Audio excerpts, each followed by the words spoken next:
ఇంకోటి గుర్తుపెట్టుకోవాలి. ఈ నక్షత్రం చేసిన పని ఏంటి? జ్ఞానులను, లోకములో ఉన్నటువంటి ఆ జ్ఞానులను యేసు ప్రభు వారి దగ్గరికి నడిపించింది. ఇప్పుడు మనం అందరం ఎవరిని?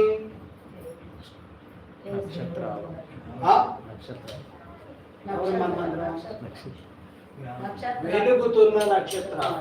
నక్షత్రాలు ఎంత ఆరిపోయింటాయి? చీకటి పడ్డాక, బాగా చీకటి పడ్డాక నక్షత్రాలు చూడండి. నక్షత్రము వెలిగితేనే కనబడితే, వెలకపోతే చీకటి కదా. అర్థమైందా?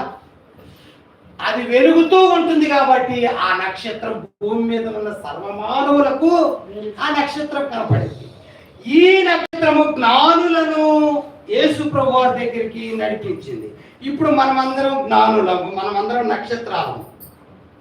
ఎవరివి? అందరు చెప్పండి. నేను మనిషిని అయితే నక్షత్రానికి అడిగి తీసుకెళ్తే నన్ను పోలుస్తావా అంటావా?